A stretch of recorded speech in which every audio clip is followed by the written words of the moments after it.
नमस्कार दोस्तों, स्वागत है आपका आज के मुख्य समाचार में, जिसमें सबसे पहली और बड़ी खबर में आपको बताएंगे कि 16 पार्टियों के 20 नेता पहले पहाड़ी फिर घाटी का दौरा। इंडिया गठबंधन का डेलीगेशन जाएगा मणिपुर। इसी के साथ दूसरी खबर में आपको बताएंगे कि मणिपुर हिंसा को लेकर अखिलेश यादव का बड़ा बयान, कहा जो कुछ हो रहा है वो सरकार कर रही है। तीसरी खबर में जिक्र होगा कि आम आदमी पार्टी सांसद का समर्थन करने संसद पहुंचे अखिलेश यादव, डिम्पल यादव समेत ये सांसद आए नजर। चौथी खबर में आपको बताएंगे कि कमलनाथ ने एक बार फिर की बीजेपी पर आरोपों की बौछार, कहा जनता बिकाऊ नहीं है। और पांचवी खबर में जिक्र होगा कि ईडी डायरेक्टर को राज्यों में अस्थिरता पैदा करने का इनाम। आरजेडी सांसद मनोज झा ने कार्यकाल बढ़ाने पर उठाए सवाल। दोस्तों, इसी प्रकार की 20 बड़ी हेडलाइंस आपके लेकर आए हैं, लेकिन उससे पहले अगर आपको भी ऐसा लगता है कि 2024 में बन रही है इंडिया की सरकार, तो वीडियो को कीजिए लाइक, चैनल को सब्सक्राइब करके बेल आइकन दबाइए और कमेंट में लिखिए जय हिंद। रुक करते हैं सबसे पहली और बड़ी खबर की तरफ। 16 पार्टियों के 20 नेता पहले पहाड़ी फिर घाटी का दौरा। इंडिया गठबंधन का डेलीगेशन जाएगा मणिपुर। जी हां दोस्तों, मणिपुर 3 मई से हिंसा की चपेट में है। कुकी और मैती समुदाय के जातीय संघर्ष के चलते राज्य में 150 लोगों की जान जा चुकी है। संघर्ष की आग में कई लोगों के घर और दुकान को आग के हवाले कर दिया गया है। ऐसे में राज्य के हालातों का जायजा लेने के लिए विपक्षी गठबंधन इंडिया के सांसदों का एक दल 29 और 30 जुलाई को मणिपुर का दौरा करेगा। लोकसभा में कांग्रेस के सचेतक मिनिकम टैगोर ने बताया कि 20 से ज्यादा विपक्षी सांसदों का प्रतिनिधिमंडल 29 से 30 जुलाई को मणिपुर का दौरा करेगा और राज्य की स्थिति का प्रत्यक्ष जायजा लेगा। जानकारी के मुताबिक प्रतिनिधिमंडल पहले पहाड़ी इलाके में जाएगा और इसके बाद वो घाटी का दौरा करेगा। रुक करते हैं अगली ब्रेकिंग न्यूज की तरफ। मणिपुर हिंसा को लेकर अखिलेश यादव का बड़ा बयान, कहा जो कुछ हो रहा है वो सरकार खुद कर रही है। जी हाँ दोस्तों, आपको बता दें कि संसद के मानसून सत्र में मणिपुर की घटना को लेकर पिछले कई दिनों से सत्ता पक्ष और विपक्ष के बीच गतिरोध जारी है।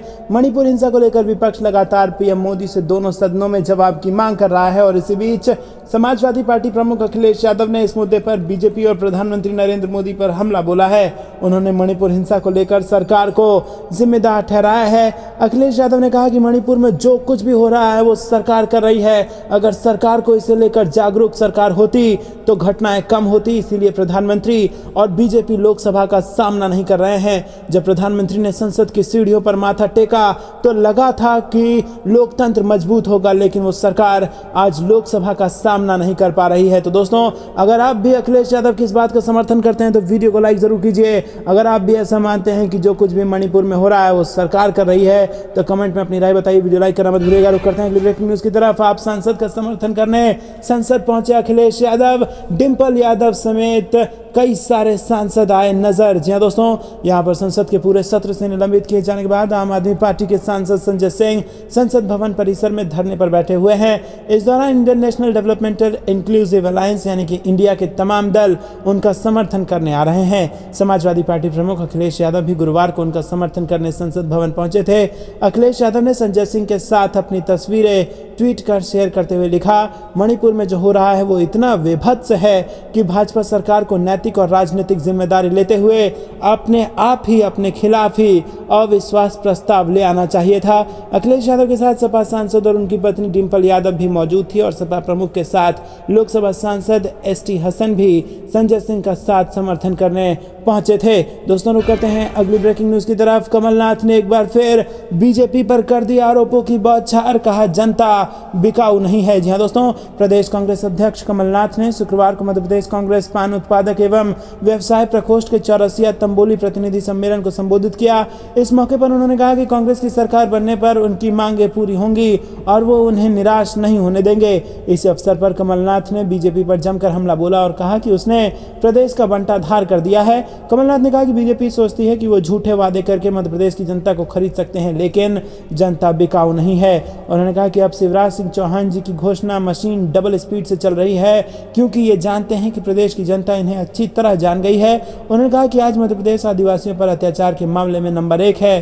चौपट कृषि व्यवस्था, चौपट रोजगार व्यवस्था, चौपट भर्ती व्यवस्था, चौपट शिक्षा स्वास्थ्य व्यवस्था, चौपट पोषण व्यवस्था, चौपट उद्योग धंधे। पीसीसी चीफ ने कहा कि जब अब जनता शिवराज की कलाकारी और नाटक को समझ गई है। उन्होंने 18 साल में 22,000 घोषणाएं कर दी और आज प्रदेश में पैसे दिए बिना कोई काम नहीं होता। शिवराज सरकार ने प्रदेश को भ्रष्ट प्रदेश बना दिया है और अब उन्हें 18 साल बाद बहनों, किसानों, नौजवानों, संविदा कर्मियों की याद आ रही है। तो दोस्तों, यहाँ पर 18 साल में 22,000 घोषणाएं करने का आरोप लगा है और कांग्रेस पार्टी का पैटर्न यहाँ पर कर्नाटक की तर्ज पर ही नजर आ रहा है। जिस प्रकार से कर्नाटक में मुख्यमंत्री पर भ्रष्टाचार का आरोप लगा करके कांग्रेस पार्टी बम्पर बहुमत से वहां उसने सरकार बनाई, वही कहीं ना कहीं अब मध्य प्रदेश में भी लग रहा है कि भ्रष्टाचार और महंगाई के मुद्दे पर बीजेपी घेरी जा सकती है और ऐसा वो कांग्रेस पार्टी कर भी रही है और इसीलिए शायद इस प्रकार के बयान दिए जा रहे हैं ताकि चुनाव में जीत सुनिश्चित हो सके। अगर आपको भी ऐसा लगता है कि मध्य प्रदेश में बन रही है कांग्रेस की सरकार तो कमेंट में अपनी राय जरूर बताइए। वीडियो लाइक करना मत भूलिएगा। रुक करते हैं अगली ब्रेकिंग न्यूज की तरफ। ईडी डायरेक्टर को राज्यों में अस्थिरता पैदा करने का इनाम। आरजेडी सांसद मनोज झा ने कार्यकाल बढ़ाने पर उठाए सवाल। जी हां दोस्तों, प्रवर्तन निदेशालय की डायरेक्टर एसके मिश्रा का कार्यकाल 1.5 महीने और बढ़ाए जाने पर राष्ट्रीय जनता दल ने सवाल उठा दिया है। आरजेडी सांसद मनोज झा ने शुक्रवार को कहा कि केंद्र सरकार जांच एजेंसी का इस्तेमाल कर राज्यों में अस्थिरता पैदा करने की कोशिश कर रही है। महाराष्ट्र इसका हालिया उदाहरण है। ईडी डायरेक्टर को उसका इनाम मिल रहा है और उन्होंने एसके मिश्रा का कार्यकाल बढ़ाए जाने के फैसले को गैर कानूनी बताया है। दरअसल केंद्र सरकार ने ईडी डायरेक्टर एसके मिश्रा का कार्यकाल बढ़ाने के लिए सुप्रीम कोर्ट का रुख किया था। सरकार की ओर से अदालत से उनका कार्यकाल 15 अक्टूबर तक बढ़ाने की अपील की गई। हालांकि शीर्ष अदालत ने इसे 15 सितंबर तक ही बढ़ाने की मंजूरी दी। सुप्रीम कोर्ट ने कहा कि यह आखिरी बार है जब ईडी डायरेक्टर का कार्यकाल बढ़ाया जा रहा है। इस पर आगे कोई सुनवाई नहीं की जाएगी। संसद के मानसून सत्र में पहुंचे आरजेडी सांसद मनोज झा ने शुक्रवार को मीडिया से बातचीत में इसे लेकर केंद्र सरकार पर सवाल उठा दिए और कहा कि मोदी सरकार ने काल्पनिक कारणों से एसके मिश्रा का कार्यकाल बढ़ाया है। रुक करते हैं अगली ब्रेकिंग न्यूज की तरफ। अब अखिलेश यादव 20 किलोमीटर की यात्रा निकालने जा रहे हैं। जी हां दोस्तों, आपको बता दें कि सपा मुखिया अखिलेश यादव 6 अगस्त को कन्नौज में समाजवादी विकास रोजगार यात्रा निकालेंगे। ये यात्रा कन्नौज में काऊ मिल्क प्लांट में मंडी तक जाएगी और करीब 20 किलोमीटर के इस रूट पर अखिलेश लोगों से मिलेंगे और संवाद करेंगे। यात्रा का फोकस सपा सरकार में कन्नौज में शुरू किए गए विकास कार्यों और उनकी मौजूदा स्थितियों को दिखाने पर होगा। अखिलेश 2000 में पहली बार कन्नौज लोकसभा सीट से चुनाव जीतकर सांसद बने थे। 2012 से यहां अखिलेश यादव की पत्नी डिंपल यादव सांसद थी। 2019 में भाजपा के सुब्रत पाठक ने डिंपल को हराकर यह सीट समाजवादियों से छीन ली थी। सूत्रों के अनुसार अखिलेश एक बार फिर कन्नौज से चुनावी मैदान में उतरने की तैयारी में है और वहां के कार्यक्रमों में उन्होंने इसका इशारा भी किया था।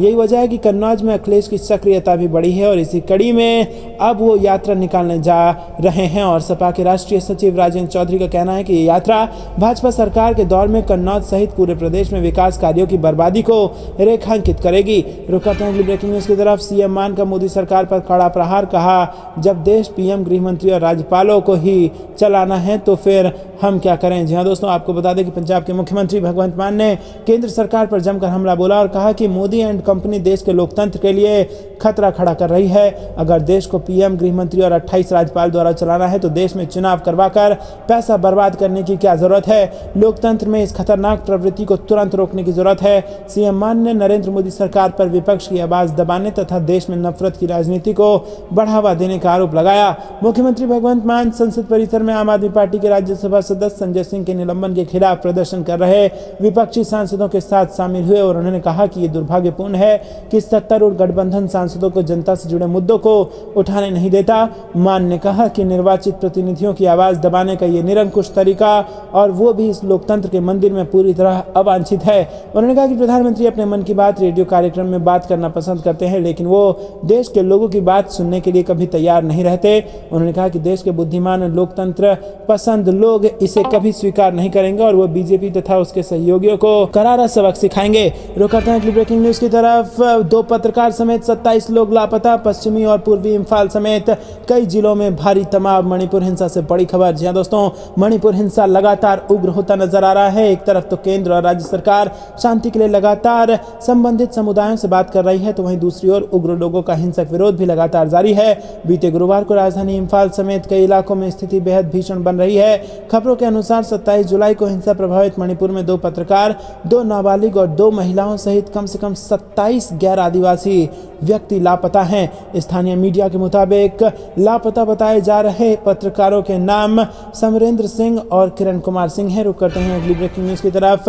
भारी बारिश में सैकड़ों घरों पर चला बुलडोजर, 250 परिवार बेघर, महिलाएं ऑटो में सोने को मजबूर। जी हां दोस्तों, आपको बता दें कि महाराष्ट्र के मुंबई, ठाणे, कोल्हापुर और नागपुर समेत कई राज्यों में भी गुरुवार को तेज बारिश के बाद सड़कों पर पानी भर गया, जिससे ट्रैफिक प्रभावित हुआ। मुंबई में भारी बारिश का येलो अलर्ट जारी किया गया। मुंबई और इसके आसपास के इलाकों में हो रही भारी बारिश के बीच मलाड के अंबुजबाड़ी में रहने वाले करीब 250 परिवार बेघर हो गए हैं। डिप्टी कलेक्टर के आदेश पर अवैध घरों पर बुलडोजर चला दिया गया। अब सैकड़ों लोग भारी बारिश में सड़क पर रहने को मजबूर हैं।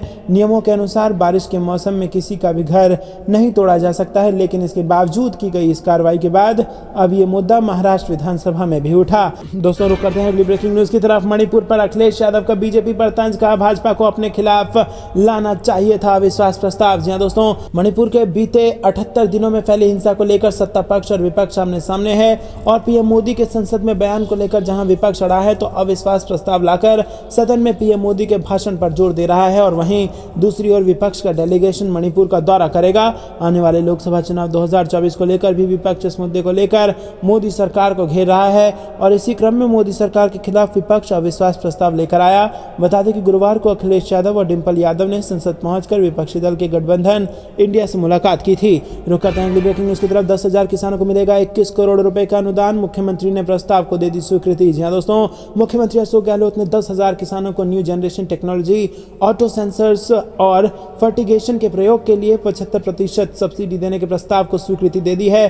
प्रस्ताव के अनुसार किसानों को अपनी कृषि भूमि में पोषक तत्वों की विशिष्ट आवश्यकताओं के प्रबंधन और फलदार पौधों की पानी की मांग के सटीक जानकारी उपलब्ध कराने के लिए उन्नत तकनीकों के प्रयोग के लिए लगभग 21 करोड़ रुपए का अनुदान दिया जाएगा। दोस्तों, गहलोत के इस निर्णय से किसानों को अपनी भूमि की उर्वर शक्ति बनाए रखने और बढ़ाने में सहायता मिलेगी। साथ ही फलदार पौधों के लिए जल मांग की सटीक जानकारी मिलने से किसान उचित रूप से सिंचाई कर बेहतर पैदावार प्राप्त कर सकेंगे। इससे किसान तकनीकी रूप से सुदृढ़ हो सकेंगे और इनकी इनकम में भी बढ़ोतरी होगी। मुख्यमंत्री अशोक गहलोत ने वर्ष 2023-24 के बजट में इस संबंध में घोषणा की थी और इस घोषणा के इम्प्लीमेंटेशन की स्वीकृति दी गई है। रुक करते हैं अगली ब्रेकिंग न्यूज की तरफ। गुजरात से यूपी तक राहुल प्रियंका भरेंगे चुनावी हुंकार, 2024 के लिए तैयार करेंगे जमीन। जी हां दोस्तों, आपको बता दें कि लोकसभा चुनाव 2024 में सत्ता पर आसीन होने के सपने सजोए और भारत जोड़ो यात्रा के प्रथम चरण की कथित सफलताओं से आह्लादित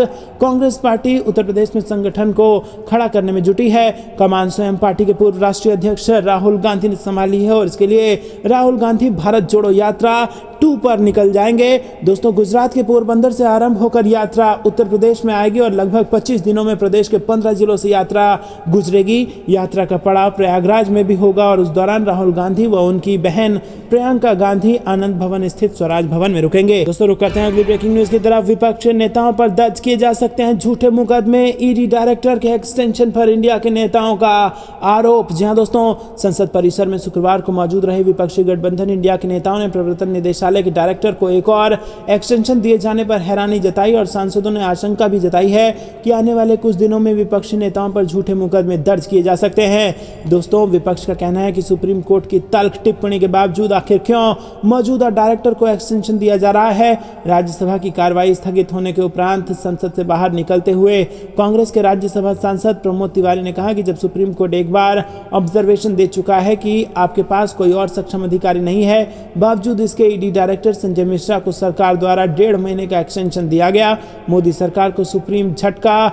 दोस्तों, इस दौरान प्रमोद तिवारी के साथ कई अन्य विपक्षी दलों के सांसद भी मौजूद थे और कांग्रेस सांसद ने केंद्र सरकार पर आरोप लगाते हुए कहा कि इन्होंने बिहार की सरकार को अस्थिर करने का भरपूर प्रयास किया। पश्चिम बंगाल और झारखंड में भी यही किया गया, लेकिन राजनीतिक रूप से ये असफल रहे। प्रमोद तिवारी ने कहा कि आखिर 1.5 महीने में ऐसा क्या होने वाला है। उन्होंने कहा कि अब ये लोग विपक्ष के नेताओं पर झूठे मुकदमा लगाना चाहते हैं। यहाँ पर संसद में शुक्रवार को भी मणिपुर हिंसा का मुद्दा छाया रहा। शुक्रवार को राज्यसभा में हाल हालात ये रहे कि सदन शुरू होने के कुछ देर बाद कार्रवाई दिन भर के लिए स्थगित कर दी गई। रुक करते हैं अगली ब्रेकिंग न्यूज की तरफ। लाल डायरी पर पायलट का बयान, बोले बीजेपी के पास कोई मुद्दा नहीं, कहा चुनाव से पहले इस तरह की बातें फैलाना बीजेपी की पुरानी आदत। जी दोस्तों, अगर आपको भी ऐसा लगता है कि जानबूझकर इस प्रकार की बातें फैलाकर भाजपा कांग्रेस को बदनाम करने का प्रयास कर रही है तो वीडियो को लाइक करके कमेंट में अपनी राय जरूर बताइए। आपको बता दें कि सचिन पायलट जो इन दिनों कांग्रेस से कुछ समय पहले नाराज चल रहे थे, वो अब वापस कांग्रेस के साथ मिल गए हैं। अशोक गहलोत और सचिन पायलट का जो ये मिलान हुआ है, जुटान हुआ है, इससे राजस्थान में कार्यकर्ताओं में, जो कांग्रेस के कार्यकर्ता हैं, उनमें जबरदस्त खुशी की लहर है और जोश है और सब के सब विधानसभा चुनाव के लिए यहाँ पर तैयारी में जुटे हुए हैं। और दोस्तों, राजस्थान में कांग्रेस इतिहास रच सकती है, क्योंकि राजस्थान में हर 5 साल में सरकार के बदल जाने का रिवाज है, लेकिन इस बार गहलोत सरकार एक बार फिर से रिपीटेशन में आ सकती है। और एक बात और यह है कि गहलोत सरकार यहाँ पर जिस प्रकार से काम कर रही है, किसानों के लिए काम कर रही है और पूरे देश में एकमात्र राज्य राजस्थान है जहाँ पर 500 रुपए का सिलेंडर भी मिल रहा है। तो जिस प्रकार से महंगाई कंट्रोल का काम किया है, उसने महिलाओं में एक अच्छी यहाँ पर छवि बना ली है कांग्रेस की सरकार ने। और महिलाएं यानी कि आधा वोट, अगर आधा प्रतिशत वोट यानी कि 50% वोट अगर कांग्रेस के फेवर में जाता है तो वाकई में कांग्रेस पार्टी इस इतिहास को बदल पाएगी कि हर साल 5 साल बाद जो सरकार बदलती है वो अब रुक सकता है और कांग्रेस पार्टी की सरकार बननी तय है। लेकिन दोस्तों, महंगाई से लाल टमाटर से ज्यादा इंपॉर्टेंट कहीं ना कहीं प्रधानमंत्री को लाल डायरी लग रही है और इसीलिए प्रधानमंत्री जब राजस्थान पहुंचे तो लाल टमाटर पर बात नहीं की, लेकिन लाल डायरी पर जरूर बात की, जिसका पलटवार अशोक गहलोत और सचिन पायलट दोनों ने किया है। और सचिन पायलट ने अब इसको एक साजिश करार दे दिया है और कहा है कि चुनाव से पहले इस तरह की बातें फैलाना बीजेपी की पुरानी आदत है कि चुनाव से पहले असली मुद्दों को दबाने के लिए वो झूठ का सहारा लेती रहती है। अगर आप भी सचिन पायलट के इस बात का समर्थन करते हैं तो वीडियो को लाइक करना मत भूलेगा। रुक करते हैं अगली ब्रेकिंग न्यूज की तरफ। ममता बनर्जी का बीजेपी पर बड़ा आरोप, कहा लोकसभा चुनाव से पहले भाजपा कर सकती है बड़ी गड़बड़ी। जी हां दोस्तों, पश्चिम बंगाल की मुख्यमंत्री और टीएमसी प्रमुख ममता बनर्जी ने गुरुवार को विधानसभा में भारतीय जनता पार्टी पर आरोप लगाया है। ममता बनर्जी ने कहा है कि विपक्षी बीजेपी अगले साल की लोकसभा चुनाव से पहले राज्य की छवि को खराब दिखाने के लिए लोगों के बीच विभाजन पैदा करके गड़बड़ी पैदा करने की योजना बना रही है। पश्चिम बंगाल विधानसभा में एक चर्चा के दौरान ममता ने दावा किया कि उन्हें जानकारी है कि बीजेपी की ये योजना हाल ही में उसकी प्रदेश इकाई के वरिष्ठ नेताओं के साथ नई दिल्ली में हुई बैठक के दौरान तैयार की गई थी। पश्चिम बंगाल की मुख्यमंत्री ने दावा किया कि बीजेपी ने ऐसी किसी भी पार्टी को कोष देने की योजना बनाई है जो तृणमूल कांग्रेस के मतों को विभाजित कर सके। ममता ने कहा कि मुझे राष्ट्रीय राजधानी में बीजेपी की बैठक के बारे में जानकारी है, मैं उस बैठक में मौजूद लोगों का नाम नहीं लूंगी, वो समाज को धर्म और जाति के आधार पर बांटने की योजना बना रहे हैं। ममता बनर्जी ने बीजेपी पर आरोप लगाते हुए कहा कि वो महिलाओं, दलित, आदिवासी और राजवंशी सहित कमजोर वर्गों के खिलाफ कथित अपराधों को उजागर करने की योजना बना रहे हैं ताकि राज्य की खराब छवि पेश कर सकें। विधानसभा में पश्चिम बंगाल में पंचायत चुनाव में हुई हिंसा और राज्य में कानून व्यवस्था की स्थिति पर विपक्षी बीजेपी की ओर से लाए गए एक प्रस्ताव पर चर्चा हुई। बीजेपी नेता और विधानसभा में विपक्ष के नेता शुभेंदु अधिकारी ने प्रस्ताव रखा और अध्यक्ष बिमान बनर्जी ने इसकी अनुमति दी। रुक करते हैं ब्रेकिंग न्यूज की तरफ। मणिपुर से एक और परेशान करने वाली खबर, 2 पत्रकारों समेत 27 लोग लापता। जी हां दोस्तों, आपको बता दें कि मणिपुर से परेशान करने वाली खबरों के आने का सिलसिला जारी है। हिंसा प्रभावित मणिपुर में 2 पत्रकार, 2 नाबालिग और 2 महिलाओं समेत कम से कम 27 गैर आदिवासी लोग लापता हैं। स्थानीय मीडिया के 2 लापता पत्रकार 47 वर्षीय एटम समरिंदर सिंह और 48 वर्षीय युम खैबम किरण कुमार सिंह हैं। दोस्तों, 27 लोगों में से कुछ मई के, कुछ जून से और शेष जुलाई से लापता हैं और वो इम्फाल पश्चिम, इम्फाल पूर्व, टेंगनोपाल और विष्णुपुर समेत कई सारे इलाकों से गायब हैं। रुक करते हैं अगली ब्रेकिंग न्यूज की तरफ। सत्ता की लालच में महिला सम्मान और देश के आत्मसम्मान के साथ खिलवाड़ कर रही है भाजपा, राहुल गांधी ने लगा दिया ये आरोप। जी हां दोस्तों, अगर आप भी राहुल गांधी की इस बात का समर्थन करते हैं तो वीडियो को लाइक जरूर कीजिएगा। आपको बता दें कि कांग्रेस नेता राहुल गांधी ने शुक्रवार को आरोप लगाया कि भाजपा अपने सत्ता के लालच में महिला सम्मान के साथ